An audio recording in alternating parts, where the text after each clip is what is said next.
The year is 1953. The US purchases this from Bell Labs, the first commercial silicon solar cell. But these first solar cells are not exactly efficient. If you were to put them on your roof and try to generate electricity, it would cost you about $300,000 a month. Fast forward 70 years, and that cost has come down. Way down. Solar energy is the cheapest it's ever been, nearly 90% cheaper than it was just in 2009. In a lot of places, it is now cheaper to generate electricity with solar than with coal, natural gas, or nuclear power. This is an unqualified success story, and if we can take the right lessons from it, this story can help us create and deploy all the other technology we will need to keep our planet livable. They just became cheap so quickly. It's really an amazing breakthrough that is going to come to define the 21st century. So how did solar energy go from prohibitively expensive to cheaper than fossil fuels? We're in an energy crisis now. In the 1970s, with the oil crisis, there was a really big push on research and development for alternative energy. Today, in directly harnessing the power of the sun, we're taking the energy that God gave us and using it to replace our dwindling supplies of fossil fuels. With Project Independence, as it was called, the US federal government allotted more than $1 billion to solar research and development. That really made a huge difference and probably doubled the efficiency of the cells.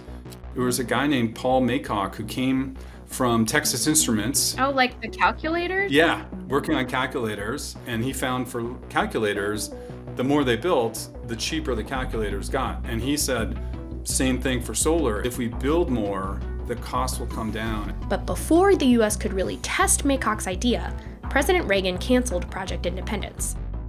Fortunately, 2 countries were ready to step in and put Maycock's hypothesis to the test. Like the US, Japan had been hit hard by the oil crisis in the 70s.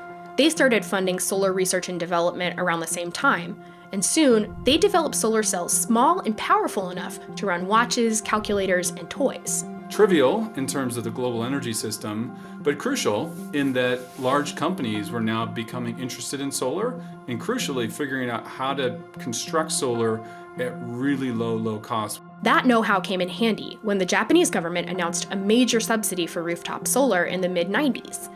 But the global market for solar technology was still relatively small, until Germany stepped in and truly changed the game.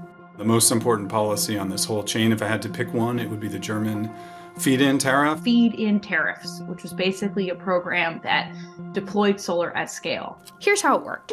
Starting in 2000, the German government basically said to power companies, hey, if you can start producing renewable energy, we will buy it from you, we promise, for double the market price, and we will keep paying you at that rate for the next 20 years. And so for developers of solar projects in Germany, all of a sudden, it became like a no-brainer to do this. Even though Germany is not the sunniest place in the world. Companies responded to the incentives by building solar farms like this one. In 1 year, the installations for solar went up by a factor of 4, and then it just grew. The more panels they produced, the cheaper it got to generate electricity with solar. Then, another country picked up the baton and made solar cheaper than even Maycock could have imagined.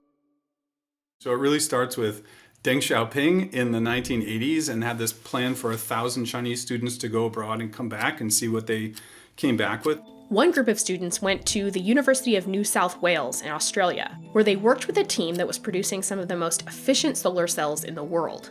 After a few years, one of those students went back to China and opened up the country's first commercial solar manufacturer, Suntech, in 2002.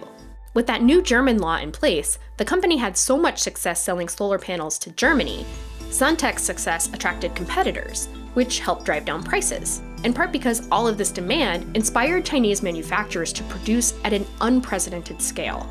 Policymakers around the world noticed the falling prices and wrote laws to create new markets in their countries, including the United States. The United States passed an important law. It's called the Energy Policy Act of 2005. And buried deep within that law was an investment tax credit. Sounds kind of boring, but it turns out it was absolutely critical to deploying solar. Because what it said was that if you put out a new solar project, you can get 30% of those costs back through a tax credit. This sparked a phenomenon called solar leasing, where companies would look for places to put solar so that they could reduce the amount they owed the federal government in taxes. Other policies helped create markets for solar modules in Spain, Italy, and crucially, in China. The Chinese devised their own subsidy program that was modeled on the German one, where you get a guaranteed price. By 2011, China was not only the biggest producer of solar, but the biggest producer of solar electricity. In the course of a single lifetime, solar energy has transformed from a niche technology to the cheapest way to bring clean, reliable power to billions of people around the world. But the markets that brought us these lower prices didn't just magically appear by some invisible hand. Political leaders in countries all over the world created these markets, then subsidized them for decades to the tune of billions of dollars. By investing that money, you got the solar to come down in cost to the point where you don't need to subsidize it anymore. We're doing that on purpose with things like batteries and electric vehicles. We're doing that with things like heat pumps. Solar provided us with a playbook for how to do that for other technologies.